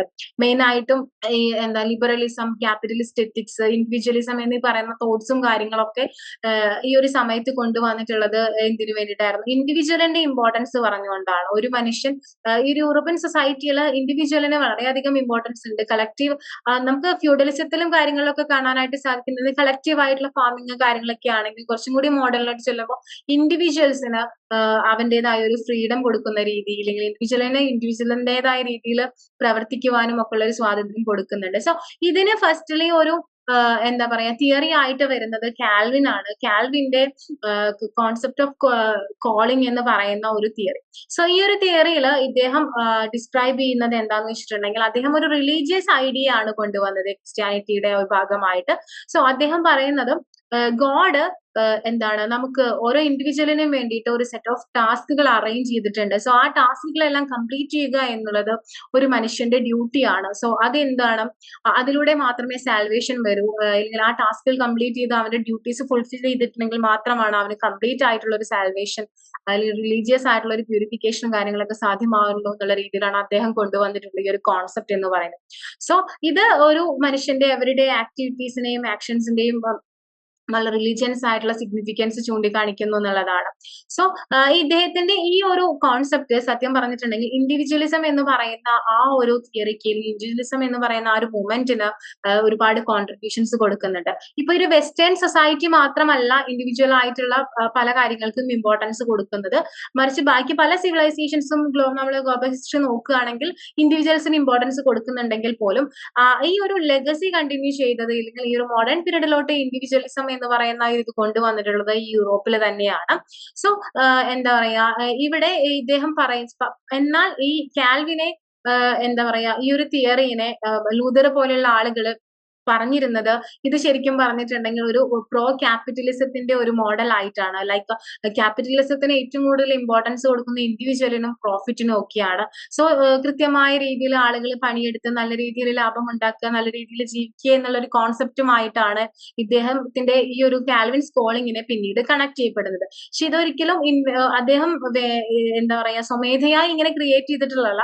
അദ്ദേഹം റിലീജിയന്റെ ഭാഗമായിട്ട് പറഞ്ഞിട്ട് പിന്നീട് എന്താ പറയാ ഇങ്ങനെ വളച്ചൊടിക്കപ്പെടുന്ന രീതിയിൽ ലൈക്ക് ഒരു ക്യാപിറ്റലിസത്തിനെ സപ്പോർട്ട് ചെയ്യുന്ന രീതിയിലോട്ട് അദ്ദേഹത്തിന്റെ വാദങ്ങൾ ഉയർത്തിക്കൊണ്ട് വരികയാണ് ചെയ്തിട്ടുള്ളത്. സോ മാക്സ് വെബർ പറയുന്നത് എന്താന്ന് വെച്ചിട്ടുണ്ടെങ്കിൽ റിഫോമേഴ്സ് ലൈക്ക് കാൽവിൻ അതുപോലെ തന്നെ പ്യൂരിറ്റൻസ് അങ്ങനെയുള്ള ആളുകളൊക്കെ തന്നെ അവരുടെ ഈ ഒരു കോളിംഗ് അല്ലെങ്കിൽ ഈ ഒരു റിലീജിയൻസ് പോളിസി എന്ന് പറയുന്നത് ക്യാപിറ്റലിസ്റ്റിക് സ്പിരിറ്റിനെ ഇൻഫ്ലുവൻസ് ചെയ്തുകൊണ്ടാണ് ഡെവലപ്പ് ചെയ്ത് വന്നിട്ടുള്ളത്. അല്ലെങ്കിൽ ക്യാപിറ്റലിസ്റ്റിക് ഒരു സ്പിരിറ്റ് അല്ലെങ്കിൽ ക്യാപിറ്റലിസത്തിന്റെ ആ ഒരു മോഡ് ആളുകൾക്കിടയിലേക്ക് എത്തിക്കാൻ ഇവർക്ക് കുറെ കോൺട്രിബ്യൂഷൻസ് ഇവരുടെ ഈ ഒരു തിയറീസും കാര്യങ്ങളും ഹെൽപ്പ് ഔട്ട് ചെയ്തിട്ടുണ്ടെന്നാണ് പറയുന്നത്. സോ അതിനകത്ത് പറയുന്നത് എന്താന്ന് വെച്ചിട്ടുണ്ടെങ്കിൽ ഇവര് എയിം ചെയ്യുന്നത് സോഷ്യൽ മീൻസ് റിലീജിയസ് ആയിട്ടുള്ള ആ ഒരു ഒബീഡിയൻസ് ആണെങ്കിൽ അത് പതുക്കെ എന്തിലോട്ട് കൾച്ചറൽ ആയിട്ടും സോഷ്യൽ ആയിട്ടുള്ള റീഫോംസിലോട്ടും അവര് കൃത്യമായ രീതിയിൽ ഒരു ഇൻഡിവിജ്വൽ അവന്റെ ഡ്യൂട്ടീസ് വളരെ കൃത്യമായിട്ട് ചെയ്യുമ്പോൾ അവൻ അവന്റെ ജോലി വളരെ കൃത്യമായിട്ട് ചെയ്തു പോകുന്നു. ഇല്ല അത് എന്താണ് പറയാ അതിലൊന്നും ഒരു വിട്ടുവീഴ്ച തരാതെ കൃത്യമായി ഒബീഡിയന്റ് ആയിട്ട് വളരെ വൃത്തിയുള്ള ഒരു ജീവിതം നയിച്ചു പോകുമ്പോൾ എന്താണ് പതുക്കെ ഒരു ക്യാപിറ്റലിസ്റ്റ് മോഡൽ അല്ലെങ്കിൽ എക്കോണമി എന്ന് പറയുന്നത് ഇൻഡിവിജ്വലിന്റേതായ കോൺട്രിബ്യൂഷൻസ് കൊണ്ട് നന്നാക്കാം എന്നുള്ള രീതിയിലൊക്കെയാണ് ഇതിന് വളച്ചൊടിക്കപ്പെടുന്നത്. സോ ഈ ഒരു ക്യാപിറ്റലിസ്റ്റിക് സ്പിരിറ്റിലോട്ട് അവര് എന്താ പറയാ അഡ്വാൻറ്റലി ആയിട്ട് അവരുടെ കോൺട്രിബ്യൂഷൻസ് മാറിപ്പോവാണ് ചെയ്യുന്നത്. പിന്നീട് ഈ ഒരു ക്യാപിറ്റലിസ്റ്റ് മോഡ് ഓഫ് പ്രൊഡക്ഷനെയും അതിന്റെ ബാക്കിയുള്ള ഫർദർ ആക്ടിവിറ്റീസിനെയൊക്കെ ഈ സ്പ്രെഡ് ചെയ്യുന്നതിനും അതുപോലെ തന്നെ അതിനെ ന്യായീകരിക്കുന്നതിന് വേണ്ടിയിട്ട് ഇവരുടെ തിയറീസും കാര്യങ്ങളൊക്കെ കൊണ്ടുവരികയാണ് ചെയ്തിട്ടുണ്ടായിരുന്നത്. സോ ഇവര് എന്താ പറയാ ഈ ഒരു പൊളിറ്റിക്കൽ കൾച്ചറൽ എൻറ്റിറ്റി ആയിട്ട് പതുക്കെ ഈ ഒരു ഇൻഡിവിജ്വലിസം അല്ലെങ്കിൽ ഇൻഡിവിജ്വൽസ് എന്നുള്ള ആ ഒരു രീതിക്ക് ഇമ്പോർട്ടൻസ് പിന്നീട് അവരുടെ സറൗണ്ടിങ്സിലോട്ട് ഈ തിയറീസിലൂടെയൊക്കെ പതുക്കെ കിടക്കുകയാണ് ചെയ്തത്. സോ ഇവര് എന്താ പറയാ ഇവരുടെ സൊസൈറ്റിയിൽ അല്ലെങ്കിൽ ആ ഒരു സമയ സൊസൈറ്റിയിലാണ് ഇൻഡിവിജ്വൽസിന് വളരെ ഇമ്പോർട്ടൻസ് കൊടുക്കുന്ന രീതിയിൽ ഈ പറഞ്ഞ പോലെ എല്ലാ അപ്രോച്ചുകളും ഹ്യൂമാനിസം ആണെങ്കിലും എല്ലാം തന്നെ ഒരു ഇൻഡിവിജ്വലിന്റെ എല്ലാ രീതിയിലുള്ള പൊട്ടൻഷ്യലിനെയും അതുപോലെ തന്നെ മീൻസ് അവനെ ഡെവലപ്പ് ചെയ്യുന്നതിന് എൻകറേജ് ചെയ്യുന്ന രീതിയിലുള്ള പല ആക്ടിവിറ്റീസും ഈ ഒരു സമയത്ത് ഉണ്ടായിരുന്നു എന്നുള്ളതാണ് പറയുന്നത്. റാദർ ദാൻ സോഷ്യൽ ആയിട്ടുള്ള എന്താ പറയാ പൊളിറ്റിക്കൽ ആയിട്ടുള്ള അല്ലെങ്കിൽ സോഷ്യൽ ആയിട്ടുള്ള ആ ഒരു ഗ്രൂപ്പ്സിന്റെ ഒരു ഇതിൽ നിന്നും കുറച്ചും കൂടി ഇൻഡിവിജ്വൽ ആയിട്ടുള്ള കാര്യങ്ങൾക്ക് കുറച്ചും ഇമ്പോർട്ടൻസ് ഈ ഒരു സമയത്ത് കൂടുതൽ കളക്റ്റീവ് ആയിട്ടുള്ള ആക്ടിവിറ്റീസിനേക്കാളും കൂടുതൽ ഇൻഡിവിജ്വൽ ആയിട്ടുള്ള ആക്ടിവിറ്റീസിനും ഇൻഡിവിജ്വൽസിനുമാണ് ഇമ്പോർട്ടൻസ് കൊടുത്തിരുന്നത്. സോ വെസ്റ്റേൺ ഗ്രൂപ്പിൽ ഈ പറഞ്ഞ പോലെ പ്യൂരിറ്റൈൻസ് അതുപോലെ ഒരുപാട് ആളുകൾ ഇതുമായിട്ട് റിലേറ്റഡ് ആയിട്ട് വരുന്നുണ്ട്. ലൈക്ക് ഈ ഒരു തിയറി മുന്നോട്ട് കൊണ്ടുവരുന്നുണ്ട്. ശരിക്കും ഒരു ഇൻഡിവിജ്വലിന്റെ ഡെവലപ്മെന്റ് ആണ് നാഷണൽ ഡെവലപ്മെന്റ് എന്നുള്ള രീതിയിലോട്ടുള്ള പല തിയറീസും പിന്നീട് ഫോം ചെയ്ത് വരുന്നതായിട്ട് നമുക്ക് കാണാനായിട്ട് സാധിക്കും. അപ്പൊ ഈ ഒരു ഇൻഡിവിജ്വലിസത്തിനെ ഇല്ലെങ്കിൽ ഈ ഒരു തിയറീസിനെ ഈ ഒരു തിയറിനെ അല്ലെങ്കിൽ ഈ ഒരു ആസ്പെക്ട്സിനെയും ഒക്കെ വെസ്റ്റേൺ കുറച്ച് ഗ്രൂപ്പുകൾ ഈ പറഞ്ഞ കാൽവിൻ പോലുള്ള കുറച്ച് ഗ്രൂപ്പുകൾ സപ്പോർട്ട് ചെയ്തിട്ടുണ്ടായിരുന്നു. സോ അവരെ ഏതൊക്കെയാണെന്ന് നമ്മൾ നോക്കുകയാണെങ്കിൽ നമുക്ക് കാണാനായിട്ട് സാധിക്കും. ഹ്യൂഗേറ്റിയൻസ് എന്ന് പറയുന്നത് ഫ്രാൻസിലും കാൽവിനിസ്റ്റുകൾ ജനീവയിലും റിഫോംഡ് ചർച്ചസുകൾ ഹോളണ്ടിലും പ്യൂരിറ്റൈൻസുകൾ ഇംഗ്ലണ്ടിലും അതുപോലെ തന്നെ ന്യൂ ഇംഗ്ലണ്ടിലും ദെൻ പ്രസ്ബൈറ്റീരിയൻ ചേർച്ച് എന്ന് പറയുന്നത് സ്കോട്ട്ലാൻഡ് നോർത്ത് അമേരിക്ക എന്ന പോലെയുള്ള സോ ഈ ഒരു ഗ്രൂപ്പ്സിന്റെ ഒക്കെ ഇൻഫ്ലുവൻസ് ആണ് നമുക്ക് വെസ്റ്റേൺ ഗ്രൂപ്പിന്റെ ഇൻഫ്ലുവൻസ് ആയിട്ട് ഈ പറഞ്ഞ ഇൻഡിവിജ്വൽ ആ ഒരു തിയറിയിലോട്ട് അല്ലെങ്കിൽ ഇൻഡിവിജ്വൽസിന് കുറച്ചും കൂടി ഇമ്പോർട്ടൻസ് കൊടുക്കുന്ന രീതിയിൽ ഒരു പ്രോ ക്യാപിറ്റലിസ്റ്റ് അപ്രോച്ച് എന്നുള്ള രീതിയിൽ ഈ ഒരു ഇൻഡിവിജ്വലിസത്തിനെ മാറ്റിയിട്ടുള്ളതായിട്ട് നമുക്ക് കാണാനായിട്ട് സാധിക്കും. ഇവരുടെ ടീച്ചിങ്സ് ആണ് ഇവരുടെ തിയറീസ് ആണ് പിന്നീട് ക്യാപിറ്റലിസ്റ്റിക് വ്യൂ ഓഫ് എത്തിക്സിലോട്ട് ഇൻവെൻഷനലി അറിയാതെ തന്നെ മാറിപ്പോകുന്നതായിട്ട് കാണാൻ പറ്റുന്നുണ്ട്. ഇനി നമുക്ക് ചർച്ച ചെയ്യാനായിട്ടുള്ളത് എങ്ങനെയായിരുന്നു അവരൊരു ഗ്ലോബൽ ഓറിയന്റേഷൻ ഒരു കൾട്ടിവേറ്റ് ചെയ്തിട്ടുള്ളത് യൂറോപ്യൻസ് ജോഗ്രഫിക്കൽ ആ ഒരു എക്സ്പ്ലോറേഷന്റെ ഒരു ഏജ് എങ്ങനെയാണെന്നൊക്കെയാണ് നമ്മൾ ഡിസ്കസ് ചെയ്യാനായിട്ട് പോകുന്നത്. സോ ഏർലി മോഡേൺ വെസ്റ്റ് എന്ന് പറയുന്നത് എന്താണ്? അവർ കുറച്ചും കൂടി ഒരു കോസ്മോപൊളിറ്റൻ പോലെ ഒരു ഔട്ട്ലുക്ക് അവർക്ക് ഉണ്ടായിരുന്നു. അതായത് മറ്റു പല രാജ്യങ്ങളെ പറ്റി അറിയാനും പഠിക്കുവാനും ഒക്കെ ഉള്ള ഒരു ആഗ്രഹം. എങ്ങനെയാണ് അവര് ഉള്ളത്, അതെങ്ങനെയാണ് അവര് സത്യം പറഞ്ഞിട്ടുണ്ടെങ്കിൽ അവരുടെ ഹോംലാൻഡിന് ഉപരിയായിട്ട് എൻറ്റയർ ഗ്ലോബിനെ ഒരു പൊളിറ്റിക്കൽ ആയിട്ടുള്ള അതുപോലെ കൾച്ചറൽ എൻറ്റിറ്റി ആയിട്ടൊക്കെ അവര് മനസ്സിലാക്കി. ലൈക്ക് ഇതിന് ചുറ്റും ഒരു ലോകമുണ്ട്. അവയെല്ലാം തന്നെ ഇതുപോലെ പൊളിറ്റിക്കൽ ആയിട്ടുള്ള കൾച്ചറൽ ആയിട്ടുള്ള എൻറ്റിറ്റീസ് ഉണ്ട്. സോ അവയെ ഫൗണ്ട് ചെയ്യാനും അവയെ പറ്റി പഠിക്കുവാനും ഒക്കെയുള്ള ക്യൂരിയോസിറ്റീസ് അവരുടെ ഇടയിൽ വളർന്നു വന്നിട്ടുണ്ടായിരുന്നു എന്നുള്ളതാണ്. സോ ഈ ഒരു ടെൻഡൻസി എന്ന് പറയുന്നത് എന്താ പറയാ, നമുക്ക് പലപ്പോഴും പല ചരിത്രത്തിലുടനീളം നമുക്ക് മറ്റു പല ഇതിലും കാണാനായിട്ട് സാധിക്കും. യൂറോപ്പിൽ മാത്രമല്ല മറ്റു പല സിവിലൈസേഷൻസിലായാലും മറ്റു പല രാജ്യങ്ങളിലൊക്കെ ആയാലും ഈ ഒരു ടെൻഡൻസീസ് നമുക്ക് അത്യധികം കാണാനായിട്ട് സാധിക്കുന്നു എന്നുള്ളതാണ്. ഈ പറഞ്ഞ പോലെ പല എലൈറ്റ് ആയിട്ടുള്ള ആളുകൾക്കും പല പുതിയ ചരിത്രങ്ങൾ പഠിക്കണം, അല്ലെങ്കിൽ പുതിയ രാജ്യങ്ങളെ പരിചയപ്പെടണം, പഠിക്കണം, അവരുടെ കൾച്ചറും ഇതൊക്കെ ഇതില് ഇൻട്രസ്റ്റഡ് ആണെങ്കിൽ എന്നുള്ളത് ഇപ്പൊ വേൾഡിൽ നമുക്ക് എടുത്ത് നോക്കുകയാണെങ്കിൽ മറ്റു പല ഇതുകൾക്കും ഇപ്പൊ ചൈന പോലുള്ള സംഭവങ്ങളൊക്കെ ഇതിനു മുൻപേ തന്നെ മറ്റു പല സ്ഥലങ്ങളിലേക്ക് പോകാനും യാത്രകൾ പോകാനും പഠനം നടത്തുവാനൊക്കെ തുടങ്ങിയെങ്കിലും ഇതില് ഒന്ന് കൺസിസ്റ്റന്റ് ആയിട്ട് നിന്ന് ഇതിലെ പിന്തുടർന്ന് ഇതിൽ സക്സസ് ആയത് ഏറ്റവും കൂടുതൽ യൂറോപ്യൻസ് ആണ്. സോ അതിന്റെ ഭാഗമായിട്ടാണ് അവരുടെ കൊളോണിയലൈസേഷനും കാര്യങ്ങളൊക്കെ വന്നിട്ടുള്ളത്. സോ ഇവർക്ക് സത്യം പറഞ്ഞിട്ടുണ്ടെങ്കിൽ ബാക്കിയുള്ള ഒരു ബാക്കിയുള്ള ലോകത്തെ പറ്റി പഠിക്കാനുള്ള അവരുടെ ഒരു ക്യൂരിയോസിറ്റി എന്ന് പറയുന്നത് വളരെ കൂടുതലായിരുന്നു എന്നുള്ളതാണ്. സോ ഇവരുടെ ഈ ഒരു ക്യൂരിയോസിറ്റിയുടെ ഭാഗമായിട്ട് ഒരു ക്രോസ് ഫെർട്ടിലൈസേഷൻ തന്നെ സംഭവിച്ചു എന്നുള്ളതാണ്. അതായത് വെസ്റ്റേൺ കൾച്ചറിന്റെ ആ ഒരു എന്താ പറയാ ഒരു ക്രോസ് ഫെർട്ടിലൈസേഷൻ വെസ്റ്റേൺ കൾച്ചറുമായിട്ട് മറ്റു പല രാജ്യങ്ങളിലുമായിട്ട് ഇവർക്ക് എക്സ്ചേഞ്ച് ചെയ്യാനും അത് ഈസ്റ്റിലും എസ്പെഷ്യലി ഈസ്റ്റിലും മെഡിറ്ററേനിയനിലും ഒക്കെ അവരുടെ പല കോളനീസ് സ്ഥാപിക്കാനും അവിടേക്ക് ഇവരുടെ കൾച്ചറും ഇവരുടെ റിലീജിയനും ഇവരുടേതായിട്ടുള്ള വ്യക്തിമുദ്ര പതിപ്പിക്കാനായിട്ട് ഇവർക്ക് സാധിച്ചു എന്നുള്ളതാണ് നമുക്ക് അറിയുന്ന കാര്യമാണ്. പിന്നെ ഈ ഒരു കൊളോണിയൽ എക്സ്പെഡേഷൻ അല്ലെങ്കിൽ എക്സ്പാൻഷൻ എന്ന് പറയുന്നത് മെയിൻ ആയിട്ടും എന്താണ്, കൊളോണിയൽ ആയിട്ടുള്ള അതുപോലെ തന്നെ നോൺ കൊളോണിയൽ ആയിട്ടുള്ള എഫേർട്സിന് വേണ്ടിയിട്ടായിരുന്നു. കൊളോണിയൽ ആയിട്ടുള്ള എഫേർട്സ് എന്ന് പറയുമ്പോൾ ഇവർക്ക് മെയിൻ ആയിട്ടും എന്താ പറയാ ഉണ്ടായിരുന്നത് ഈ പറഞ്ഞ പോലെ ഇവരുടെ മദർ കൺട്രിക്ക് വേണ്ടിയിട്ട് സെർവ് ചെയ്യുക, അല്ലെങ്കിൽ റിസോഴ്സ് എന്നുള്ള രീതിയിൽ ഇവര് കോളനീനെ നിലനിർത്തുക, റോ മെറ്റീരിയൽസ് എടുക്കാൻ വേണ്ടിയിട്ടുള്ള ഒരു കേന്ദ്രം എന്നുള്ള നിലയിൽ. പിന്നെ ഇവർ ഫിനിഷ്ഡ് ഗുഡ്സ്, ഇൻഡസ്ട്രിയൽ റവല്യൂഷന്റെ ഒക്കെ ഭാഗമായിട്ടുള്ള ഫിനിഷ്ഡ് ഗുഡ്സ് ഇവിടുന്ന് അവിടെ വന്നിട്ട് സെയിൽ ചെയ്യാനുള്ള ഒരു മാർക്കറ്റ് എന്നുള്ള രീതിയിൽ നോക്കി കാണുമ്പോൾ ചിലർ അവരുടെ മതം, അവരുടെ കൾച്ചർ കാര്യങ്ങളൊക്കെ പ്രൊമോട്ട് ചെയ്യുന്നതിന് വേണ്ടിയിട്ടും ഈ രീതിയിലുള്ള എക്സ്പെഡേഷൻസും അല്ലെങ്കിൽ ഈ രീതിയിലുള്ള കൊളോണിയലൈസേഷൻസും കാര്യങ്ങളൊക്കെ പ്രൊമോട്ട് ചെയ്തിട്ടുണ്ടായിരുന്നു എന്നുള്ളതാണ്. സോ ഇവരെ ഇങ്ങനെയുള്ള കൊളോണിയലൈസേഷനെ സഹായിച്ചത് ആ ഒരു സമയത്ത് ഉണ്ടായിരുന്ന ടെക്നോളജിക്കൽ ആയിട്ടുള്ള അഡ്വാൻസ്മെന്റ്സും അതുപോലെ തന്നെ റോയൽ പാറ്റർനേജും ആണ്. ഈ പറഞ്ഞ സയന്റിഫിക് റെവല്യൂഷന്റെ ഒക്കെ ഭാഗമായിട്ട് അവിടെ നിന്ന് ബേസ് തുടങ്ങി അതിൽ നിന്ന് എന്താ പറയാ ഒരുപാട് സയന്റിഫിക് ആയിട്ടുള്ള അഡ്വാൻസ്മെന്റ്സ്, ടെക്നോളജിക്കൽ ഒക്കെ ആയിട്ടുള്ള അഡ്വാൻസ്മെന്റ്സ് ഇവര് നേടിയെടുക്കുകയും അതിന്റെ ഭാഗമായിട്ട് ഇവര് മാഗ്നറ്റിക് കോമ്പസ് പോലെയുള്ള സംഭവങ്ങൾ ശരിക്കും പറഞ്ഞിട്ടുണ്ടെങ്കിൽ ചൈനീസ് ആണ്, ഗ്രീക്ക് ആണ് എന്നൊക്കെ പറഞ്ഞു. സോ ഇതൊക്കെ വീണ്ടും ഇവർ യൂസ് ചെയ്യാനും ഇതൊക്കെ ഉപയോഗിച്ചിട്ട് ഇവര് എന്താണ് കടൽ യാത്രകൾ, വളരെ സാഹസികമായിട്ടുള്ള കടൽ യാത്രകൾ നടത്താനും പുതിയ പുതിയ കോണ്ടിനെന്റുകൾ കണ്ടുപിടിക്കാനും പിന്നെ കാർട്ടോഗ്രഫിക് ആയിട്ടുള്ള ടെക്നിക്സും കാര്യങ്ങളൊക്കെ ഇവർ ഡെവലപ്പ് ചെയ്തിട്ട് എന്താ കുറച്ചും കൂടി ഗ്ലോബിനെ മനസ്സിലാക്കി വളരെ കൃത്യമായ രീതിയിൽ കാറ്റിന്റെ ദിശയും വേഗതയും ഒക്കെ മനസ്സിലാക്കി കടലുകളിൽ യാത്ര ചെയ്യാനും ഇതിന് പല രാജാക്കന്മാരും വളരെ സപ്പോർട്ടും നാവികപ്പടയേനെയും ഒക്കെ സ്വന്തമായിട്ട് നിലനിർത്തുകയും ഒക്കെ ചെയ്യുന്നതിന്റെ ഒക്കെ ഭാഗമായിട്ട് ഇവർക്ക് ഇങ്ങനെ എൻറ്റയർ ഗ്ലോബിലെ ഇവരുടെ ഒരു ചരിത്രം, ഇവരുടെ ഒരു എന്താ പറയാ ഇൻഫ്ലുവൻസ് എത്തിക്കാനും പല ഭാഗങ്ങളിലായിട്ട് പല കോളനീസ് ഫോം ചെയ്യാനും ഇതിന് പല സ്ഥലങ്ങൾ പിടിച്ചെടുക്കാനും ഒക്കെ ആയിട്ട് ഇവർക്ക് സാധിച്ചു എന്നുള്ളതാണ് ഈ ഒരു എന്താ ഇവരുടെ ഒരു എക്സ്പെഡേഷൻ, കൊളോണിയൽ എക്സ്പെഡേഷന്റെ അല്ലെങ്കിൽ ജിയോഗ്രഫിക്കൽ ഡിസ്കവറീസിന്റെ ഭാഗമായിട്ടുള്ള വലിയ മാറ്റങ്ങൾ. സോ ഇത് തന്നെയാണ് ലോക ചരിത്രത്തിൽ പല ഇമ്പോർട്ടന്റ് ആയിട്ടുള്ള കാര്യങ്ങൾക്കും വഴിതെളിച്ചിട്ടുള്ളത് ഇവരുടെ ഈ ഒരു കൊളോണിയലിസം തന്നെയാണ് എന്നുള്ളതാണ്.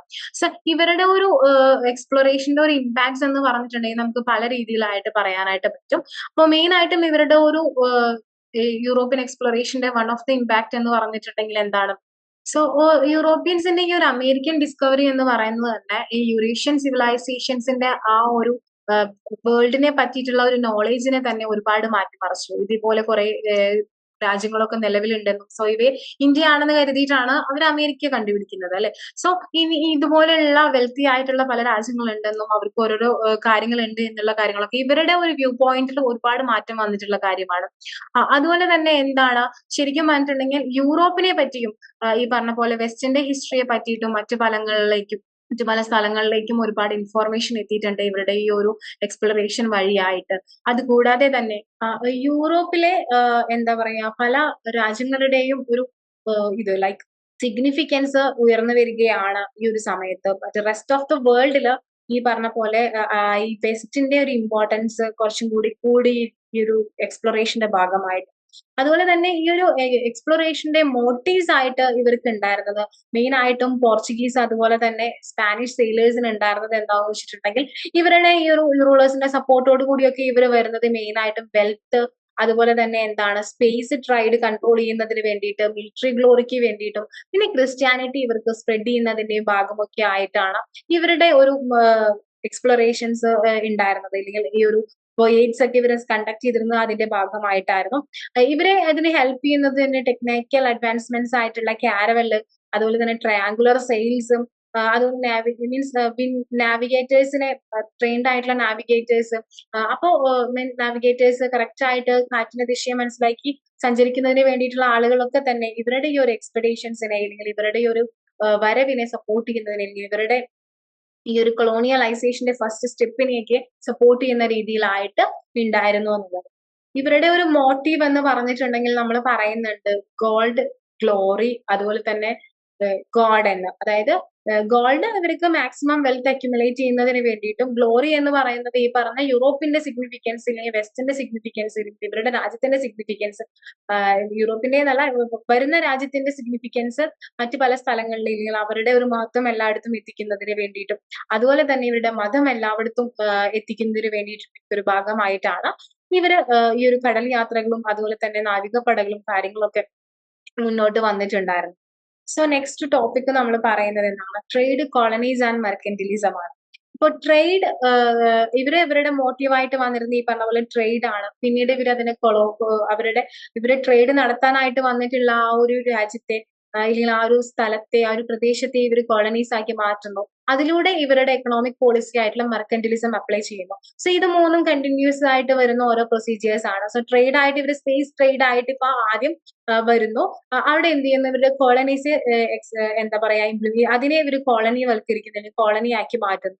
സോ പ്രത്യേകിച്ച് യൂറോപ്യൻ നേഷൻസ് ആയിട്ടുള്ള പോർച്ചുഗൽ, സ്പെയിൻ ഇവരൊക്കെ എന്താണ് ഇവരുടെ ഒരു കോളനീസ് ട്രേഡിംഗ് പോസ്റ്റുകളായിട്ട് ആദ്യം വന്നിട്ട് അമേരിക്ക അതുപോലെ തന്നെ ഈസ്റ്റിലും ഇവരുടെ കോളനീസ് 1500കളിലും 600കളിലും ഒക്കെ സ്ഥാപിക്കുന്നു. ഈ കോളനി എന്ന് പറയുന്നത് എന്താണ് ഇവരുടെ ഒരു എന്താ പറയാ ഒരു സെറ്റിൽമെന്റ് ആണ്. ലൈക്ക് ഈ പറഞ്ഞ പോലെ പോർച്ചുഗലിന്റെയും സ്പെയിനിന്റെയും ഏതെങ്കിലും ഒരു രാജ്യത്തിന്റെ ഒരു സെറ്റിൽമെന്റ് ആണ്, ഒരു ടെമ്പററി സെറ്റിൽമെന്റ് ആണ്.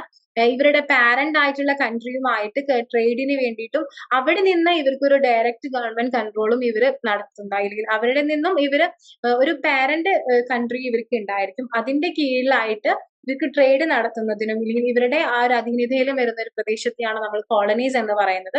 സോ ഈ ഒരു കോളനീസിൽ ഇവർ ട്രേഡിന്റെ കുത്തക മൊണോപോളി എടുക്കുന്നു. ആ മൊണോപോളിയുടെ ഇവരുടെ യൂറോപ്പിൽ ഉയർന്നു വന്നിരുന്ന ആ ഒരു മീൻസ് ഇക്കണോമിക് കോൺസെപ്റ്റ് ആയിട്ടുള്ള മെർക്കന്റിലിസം ഇന്റർനാഷണൽ ട്രേഡ് വഴി ഇവര് സ്ഥാപിക്കുന്നതാണ്. സോ മെർക്കന്റിലിസം എന്ന് പറയുന്നത് 17th സെഞ്ചുറിയിൽ ഉണ്ടായിരുന്ന ഒരു എക്കണോമിക് തോട്ട് ആണ്. ഈ ഒരു തോട്ടിൽ ഡിഫൈൻ ചെയ്യുന്നത് എന്താണെന്ന് വെച്ചിട്ടുണ്ടെങ്കിൽ മാക്സിമം അക്യുമുലേഷൻ ഓഫ് വെൽത്ത് ആണ്. എങ്ങനെയാന്ന് വെച്ചിട്ടുണ്ടെങ്കിൽ എക്സ്പോർട്ടിനെ കൂട്ടിയിട്ട് അല്ല എക്സ്പോർട്ടിനെ അതിന്റെ മാക്സിമത്തിൽ എത്തിയിട്ട് ഇമ്പോർട്ട് കുറച്ചുകൊണ്ട് നാഷണൽ പ്രോസ്പെരിറ്റി അങ്ങനെ കൊണ്ടുവരാം എന്നുള്ള രീതിയിലുള്ള ഒരു തോട്ടാണ്. സോ ഇവരുടെ ഫിനിഷ്ഡ് ആയിട്ടുള്ള ഗുഡ്സും കാര്യങ്ങളൊക്കെ കോളനിയിൽ കൊണ്ടുവന്നിട്ട് ഇവിടെ നിന്ന് അവര് എന്താ പറയാ അവർ ഇമ്പോർട്ട് ചെയ്യുന്നു.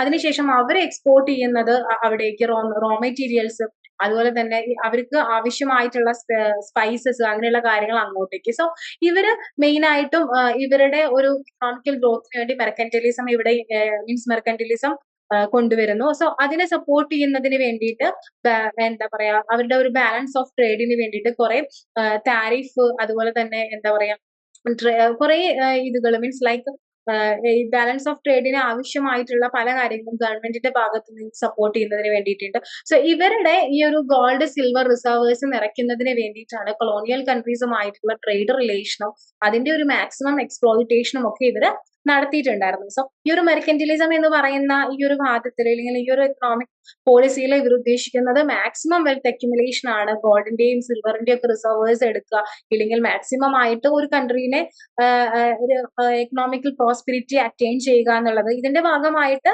റോ മെറ്റീരിയൽസിന് വേണ്ടിയിട്ടും അതുപോലെ തന്നെ ഇവരുടെ ആ ഒരു ഫിനിഷ്ഡ് ഗുഡ്സ് സെയിൽ ചെയ്യുന്ന മാർക്കറ്റുകളായിട്ടൊക്കെ കോളനീസിന് ഇവർ മാറ്റുന്നുണ്ട്. സോ കോളനീസിന് ശരിക്കും ഈ ഒരു മെർക്കന്റിലിസത്തിന്റെ റോള് നമ്മൾ നോക്കുകയാണെങ്കിൽ ഇവർക്ക് വേണ്ടിയിട്ടുള്ള, ഞാൻ നേരത്തെ പറഞ്ഞു, ഇവർക്ക് വേണ്ടിയിട്ടുള്ള റിസോഴ്സസ് പ്രൊവൈഡ് ചെയ്യുന്നു. അതുപോലെ തന്നെ ഈ ഒരു അവരുടെ പാരന്റ് കൺട്രീനെ വെൽത്തി ആക്കി വെക്കുന്നതിന് വേണ്ടിയിട്ടുള്ള എന്താ പറയാ ഒരു സത്യം പറഞ്ഞിട്ടുണ്ടെങ്കിൽ ഇവിടെ നിന്ന് ചൂഷണം ചെയ്ത് ഇവിടെ നിന്ന് അത്രയും എക്സ്പ്ലോയിറ്റ് ചെയ്തുകൊണ്ട് അവരെ വെൽത്തി ആക്കുക എന്ന് പറയുന്ന ആ ഒരു തിയറി, മെർക്കന്റൈൽ തിയറിയാണ് അവർ കോളനൈസിൽ ഇംപ്ലിമെന്റ് ചെയ്തിട്ടുള്ളത്. സോ അതാണ് കോളനീസിന്റെ ഭാഗത്ത് നിന്ന് മീൻസ് കോളനീസിൽ അവർ അനുഭവിച്ചുകൊണ്ടിരുന്നത് ഒരു അവസ്ഥ എന്ന് പറഞ്ഞിട്ടുണ്ടെങ്കിൽ. സോ ഇവരുടെ ഈ പറഞ്ഞ എക്സ്പോർട്സുകളും ഇമ്പോർട്ടുകളും ഇല്ലെങ്കിൽ ട്രാൻസ്പോർട്ടേഷനും കാര്യങ്ങളും ഒക്കെ കൃത്യമാക്കുന്നതിന് വേണ്ടിയിട്ടും ഒരുപാട് ഇൻഫ്രാസ്ട്രക്ചറുകൾ പ്രൊവൈഡ് ചെയ്യും. പിന്നെ ടാരിഫ്, ഫോറിൻ ഗുഡ്സിന്റെ മുകളിൽ താരിഫ്, ഡൊമസ്റ്റിക് മീൻസ് അവരുടെ ഡൊമസ്റ്റിക് ഇൻഡസ്ട്രീസ് എന്താ പറയാ പ്രൊമോട്ട് ചെയ്യുന്നതിന് വേണ്ടിയിട്ട് ഹൈ താരിഫുകളൊക്കെ ഫോറിൻ ഗുഡ്സ് ഇമ്പോർട്ട് ചെയ്ത് വരുന്ന ഫോറിൻ ഗുഡ്സിന്റെ മുകളിൽ അവർ വെക്കുമ്പോൾ എന്താണ് മാക്സിമം ഇമ്പോർട്ട് ചെയ്തിട്ടുള്ള സംഭവങ്ങളുടെ ഡിമാൻഡ് കുറയ്ക്കുകയും അവർ ഇമ്പോർട്ട് ചെയ്യാതിരിക്കുന്നു. പകരം എക്സ്പോർട്ട് എന്ന് പറയുന്നതിനെ കൂട്ടുന്നതിന് വേണ്ടിയിട്ട് ആവശ്യമായിട്ടുള്ള കാര്യങ്ങൾ ഈ ഒരു മെർക്കന്റലിസ്റ്റ് പോളിസിയുടെ ഭാഗമായിട്ട് ഇത് കൊണ്ടുവരുന്നു. സോ അങ്ങനെ ഇവരുടെ കോളനി കൺട്രീനെ മാക്സിമം ചൂഷണം ചെയ്തുകൊണ്ട് ഈ പറഞ്ഞ മെർക്കന്റിലിസം ടൂളിലൂടെ അവരുടെ പാരന്റ് കൺട്രീനെ വെൽത്തി ആയിട്ട് വെക്കുക എന്നുള്ളതാണ് ഇവരുടെ ഒരു മോട്ടീവായിട്ട് ഉണ്ടായിരുന്നത്. കൊളോണിയലൈസേഷന്റെ ഒരു ഇമ്പാക്ട് എന്നുള്ള രീതിയിൽ നമുക്ക് പറയാനായിട്ട്.